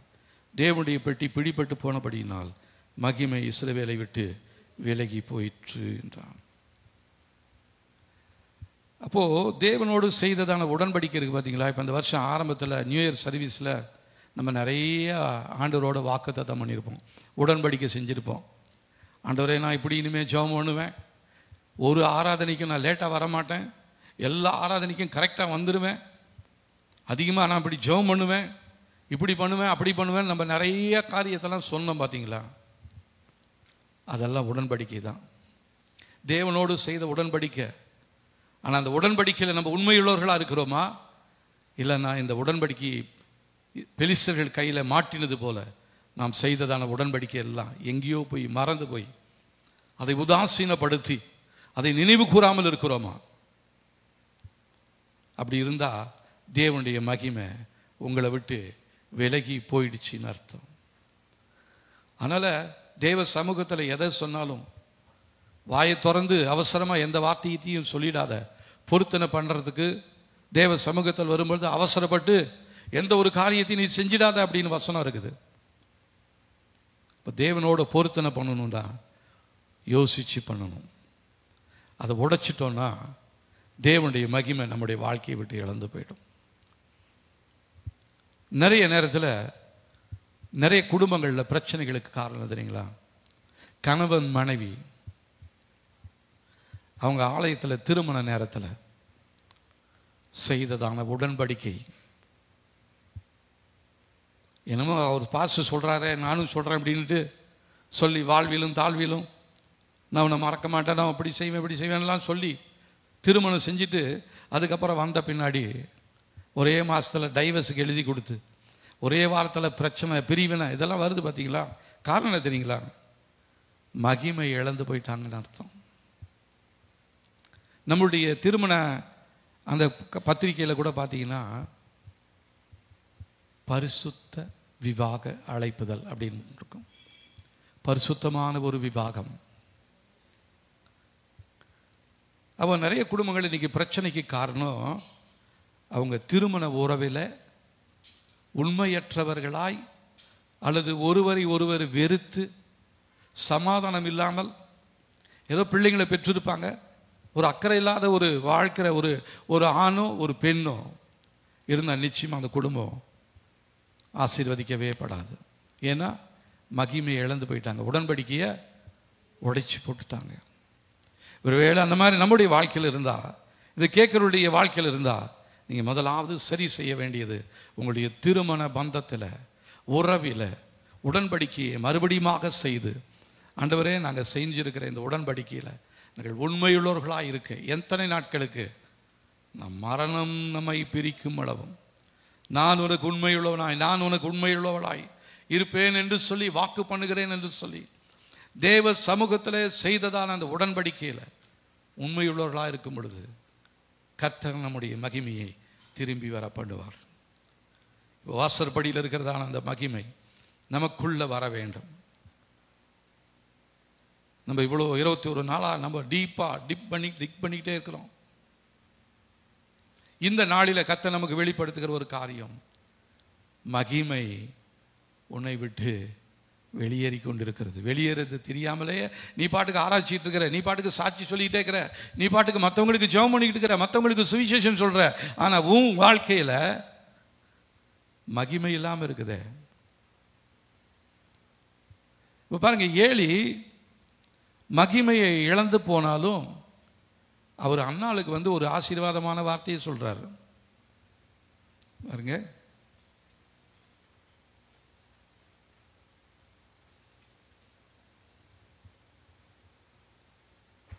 பதினேழாம் வசனம், 1ஆம் அதிகாரம் 17ஆம் வசனம். அதற்கு ஏலி சமாதானத்துடனே போ, நீ இஸ்ரவேலின் தேவனிடத்தில் கேட்ட உன் விண்ணப்பத்தின்படி அவர் உனக்கு கட்டளையிடுவாராக என்றான். அன்னாளுக்கு ஒரு ஆசீர்வாதமான வார்த்தையை சொல்றார். மகிமை இழந்து போனதான அந்த ஆலயத்தினுடைய ஒரு ஊழியக்காரர் சொல்றாரு, சிம்சோனை கூட பார்த்தீங்கன்னா அப்படித்தான் கர்த்தர் மகிமையான வல்லமையால நிரப்பினாரு. ஆனால் அவரு ஒரு பெண்ணோடு, ஒரு தீமையான ஒரு ரட்சிக்கப்படாத ஒரு பெண்ணோடு அவருக்கு ஒரு தொடர்பு ஏற்பட்டபடினால அந்த மகிமை இழந்து போயிட்டாரு.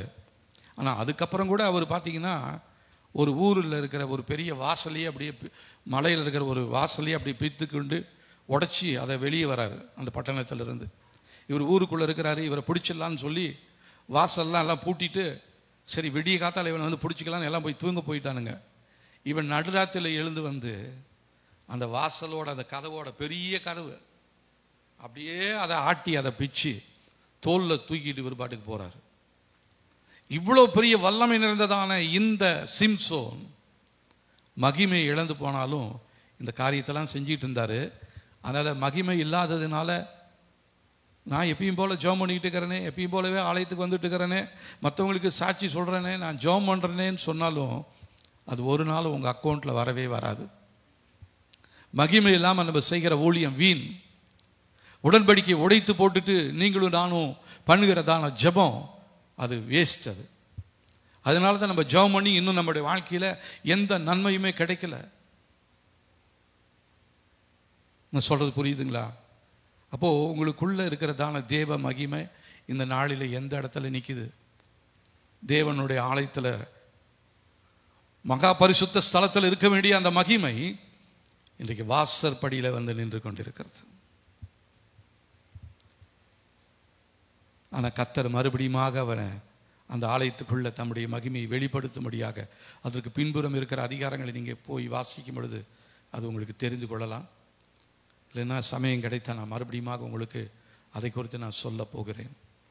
இப்போ ஒரே ஒரு காரியம், உங்களுக்குள்ளே இருக்க வேண்டிய தேவ மகிமையை நீங்கள் இழந்து போயிட்டீங்க.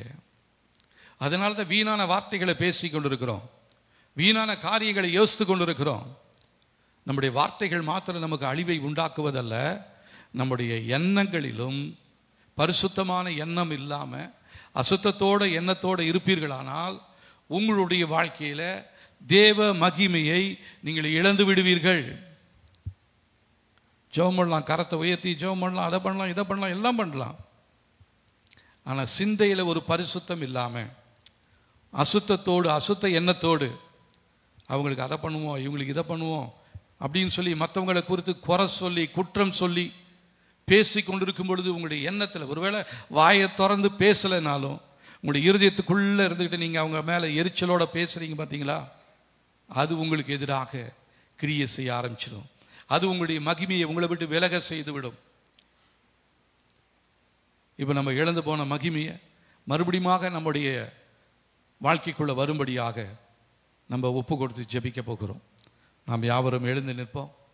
நம்ம முதலாவது ஒத்துக்கொள்வோம், ஆண்டவரே உங்களுடைய மகிமையை நான் இழந்து போயிட்டேன் ஆண்டவரே, உங்களுடைய வல்லமையை நான் இழந்து போயிட்டேன் ஆண்டவரே. யாரெல்லாம் சொல்ல முடியும் என் மகிமையை நான் இழந்து போயிட்டேன் ஆண்டவரேன்னு சொல்லி யாரெல்லாம் சொல்கிறீங்க? ஆண்டவரே, நான் என்னுடைய மகிமையை நான் இழந்து போயிட்டேன் ஆண்டவரே, நான் செய்த உடன்படிக்கையில் உண்மை இல்லாமல் போயிட்டேன் ஆண்டவரே, என்னை மறுபடியும் நீங்கள் ஏற்றுக்கொள்ளுங்க ஆண்டவரே. உங்களிடத்தில் வருகிறேன், என் இருதயத்தை சுத்தமாக்குங்க. என் இருதயத்துக்குள்ள மறைந்திருக்கிற விக்கிரகங்கள் ஆண்டவரே, அசுத்தங்கள், தீமையான காரியங்கள், இவைகளெல்லாம் எங்களை விட்டு எடுத்து போடும்படியாக எங்களை ஒப்பு கொடுத்து ஜெபிக்கிறோம். எங்களை பரிசுத்தப்படுத்துங்க ஆண்டவரே, எங்களுக்கு விடுதலையே தாங்க ஆண்டவரே. ஹல்லேலூயா, ஸ்தோத்திரம் ஆண்டவரே. ஒரு இடத்துல தாவீதும் அவனுடைய மனிதர்களும் ஒரு இடத்துக்கு யுத்தத்துக்கு போகிறாங்க. திரும்பி வரும் பொழுது அவங்களுடைய மனைவி பிள்ளைகள் எல்லாத்தையும் எதிரி சிறைப்பிடித்து கொண்டு போயிடுறான். உடனே தாவீது உட்கார்ந்து அழுகிறான். பலன் இல்லாமல் போகும் வரையிலும் அழுகிறான். அதுக்கப்புறம் ஆண்டவர்கிட்ட கேட்குறான், ஆண்டவரே, நான் இழந்து போனது எல்லாத்தையும் திரும்ப பெற்றுக்கொள்ள எனக்கு உதவி செய்வீங்களா? ஆண்டவர் சொல்றார், போ, நான் உனக்கு எல்லாத்தையும் தருவேன்றார். ஒருவேளை மகிமையை இழந்து போயிருக்கலாம். இந்த நேரத்தில் தாவீது ஜெபித்தது போல நாம் கதறி நாம் ஜெபிக்கணும். சும்மா அமைதலாக இருப்பதற்காக நம்ம வரல. ஒரு யுத்த காலமாக இருக்கிறது, ஒரு யுத்த ஜெபமாக இருக்கிறது.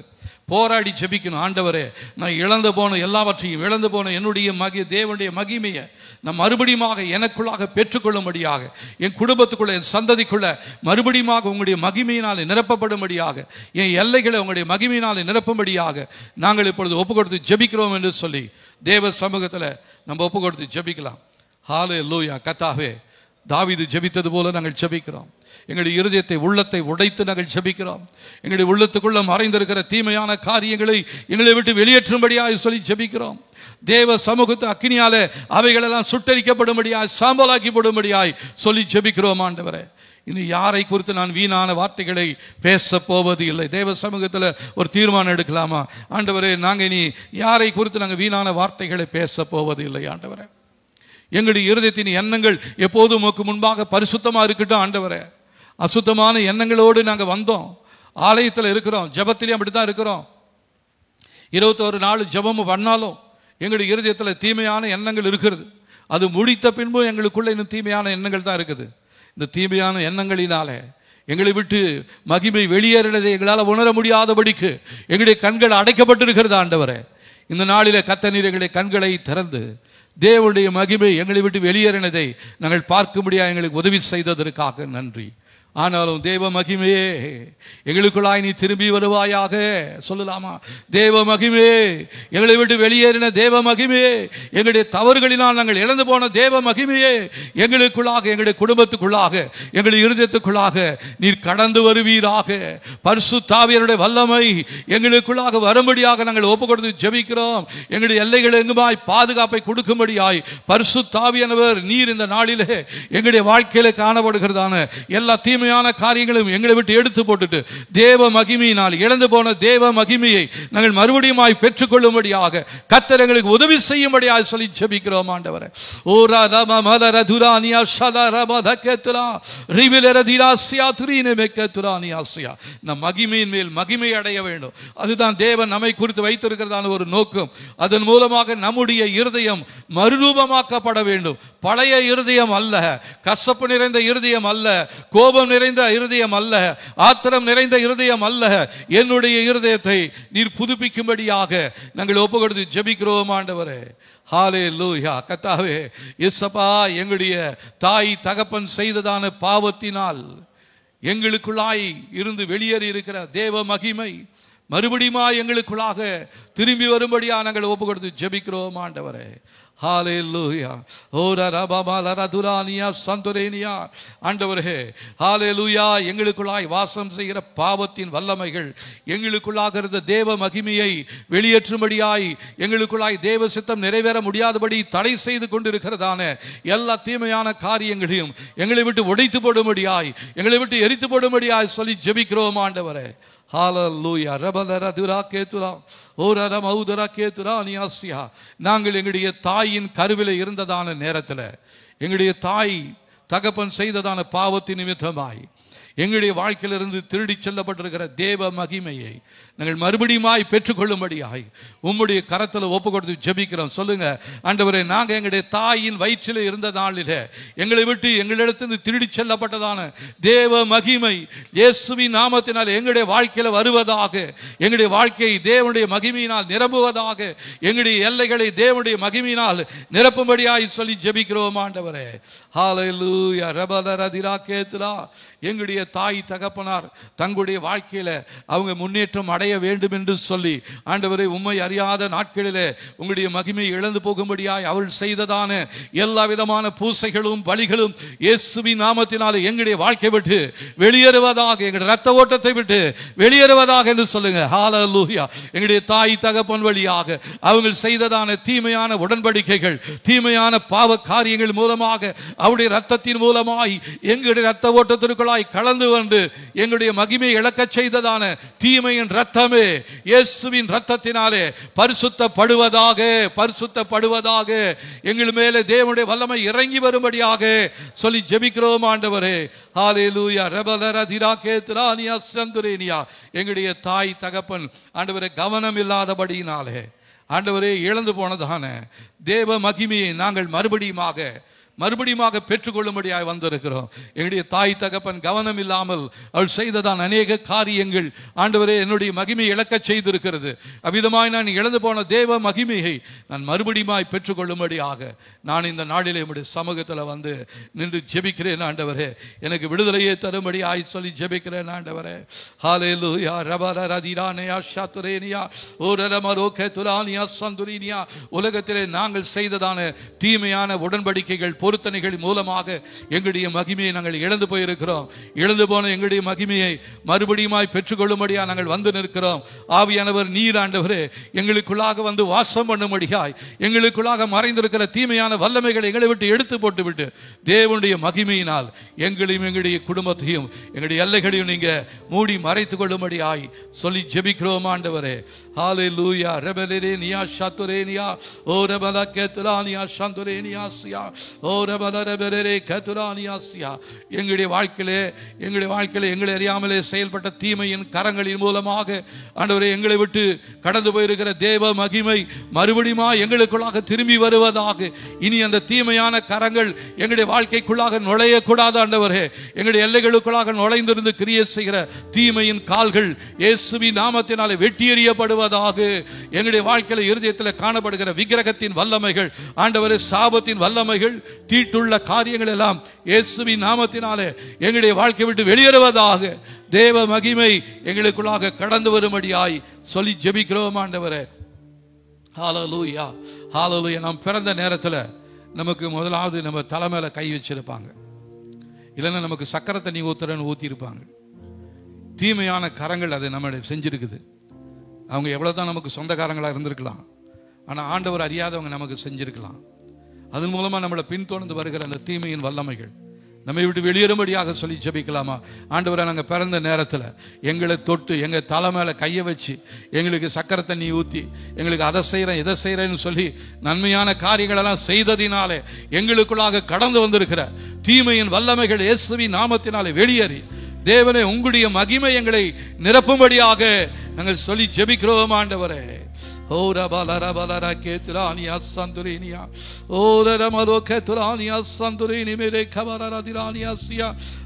எங்களுடைய தாயின் வயிற்றில் நாங்கள் இருந்த பொழுது தாய்க்கும் எங்களுக்கும் இடையே உறவை வைத்துக் கொண்டிருந்ததான அந்த தொப்புள் கொடியின் மூலமாக தொடர்ந்து வருகிற தீமையின் வல்லமைகள் இயேசுவின் நாமத்தினாலே எரிந்து சாம்பலாய் போகட்டும் என்று சொல்லலாமா?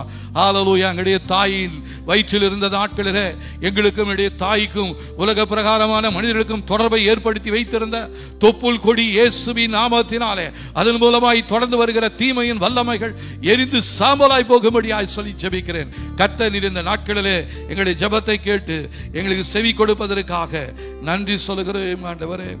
ஹல்லேலூயா. கர்த்தாவே, உங்களுடைய சத்தத்தை மாத்திரம் நாங்கள் கேட்கணும். எங்களுடைய காதுகளை திறந்தருளுங்க. எங்களோடு பிசாசு பேசுகிறதான தீமையான சத்தங்கள் எங்களுடைய காதுகளில் கேட்கப்பட வேண்டாம். அதன் மூலமா நாங்கள் எங்களுடைய மகிமையை இழந்து போயிருக்கிறோம். இழந்து போன மகிமையை மறுபடியுமாய் பெற்றுக்கொள்ளும்படியாக நாங்கள் இந்த நாட்களில் எங்களை அர்ப்பணிக்கிறோம். தேவன் தாமே தொடர்ந்து நடத்துவீராக. இன்னும் கர்த்தாவே, நாங்கள் எங்களுக்குள்ளாக இருந்து ஆராய்ந்து பார்த்து ஆண்டவரே, தேவனுடைய மகிமையை மறுபடியுமா எங்களுக்குள்ளாக ஆண்டவரே உம்முடைய வல்லமையினாலே உம்முடைய நாமத்தினாலே தக்க வைத்துக் கொள்ளும்படியான அந்த ஞானத்தை, அந்த புத்தியை கர்த்தர் தரும்படியாய் சொல்லி ஜெபிக்கிறேன். பேசுகிறதான நேரத்தில் ஆவியானவர் நீர் எங்களோடு உணர்த்துவீராக. நீ மகிமை நிறைந்தவன், நீ உன் வாயில் இந்த வார்த்தை வரக்கூடாதுன்னு சொல்லி ஆவியானவர் நீர் என்னை எச்சரிக்கிறதான அந்த நேரங்களை நான் கேட்காம என் சுயத்தில் சொல்லுகிறதான சத்தத்தை கேட்டு நான் மற்றவங்களை குறித்து பேசியிருக்கிறேன். தீமையான காரியங்களை குறித்து பேசியிருக்கிறேன். தெரியாத காரியங்களையும் தெரிந்தது போல பேசியிருக்கிறேன். அதனாலதான் என் மகிமையை நான் இழந்துட்டேன். ஆண்டவரை, இனி அவ்விதமான தவறுகளை செய்யாதபடிக்கு கர்த்தர் எங்களுக்கு உதவி செய்யும்படியாக ஒப்பு கொடுத்து ஜெபிக்கிறோம் ஆண்டவரே.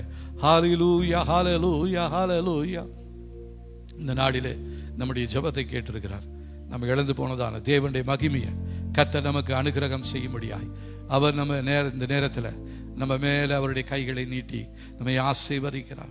ஓ ரிபிலரதிலானியா ஷதுரேனியா, ஓ ரெபலோகேதுலானியா சந்துரினியா. ஆவியானவரே, நீங்க உங்களுடைய வல்லமையினால, உங்களுடைய மகிமையினால உங்களுடைய பிள்ளைகளை நீங்க நிரப்புவதற்காக ஸ்தோத்திரம் ஆண்டவரே. ரிபிலரதியா ஷதுரினியா, அவருடைய கரங்களில் உங்களுடைய கரம் இருப்பதாக, உங்களுடைய கரம் அவருடைய கரங்களை பிடிப்பதாக என்று சொல்லுகிறேன். தடைகள் எல்லாத்தையும் உடைத்து போட்டு நன்மையான காரியங்கள் உங்களுடைய பிள்ளைகளுடைய வாழ்க்கையில காண செய்வீராக. இதுவரை பார்த்ததான துன்பங்கள், துக்கங்கள், துயரங்கள் எல்லாம் மாறி சந்தோஷம் உள்ளதாய் மாற்றுவீராக. எல்லைகளிலே பாதுகாப்பை கொடுக்கும்படியாய் சொல்லி ஜெபிக்கிறோம்.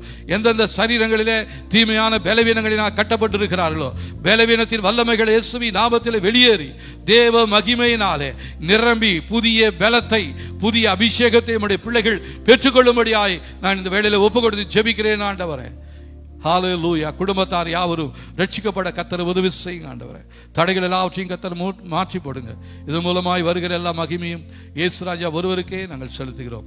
இயேசுவின் நாமத்தில் ஜெபிக்கிறோம் நல்ல பிதாவே. ஆமென், ஆமென். நம்முடைய கர்த்தராகிய இயேசு கிறிஸ்துவின் கிருபையும் பிதாவாகிய தேவனுடைய அன்பும் ஆவியானுடைய காவலும் ஐக்கியமும் இன்றும் என்றும் சதா காலங்களிலும் நம் அனைவரோடும் இருப்பதாக. ஆமென், ஆமென். ஸ்தோத்திரம். Praise the Lord. கர்த்தர் நம்மை ஆசீர்வதிப்பாராக.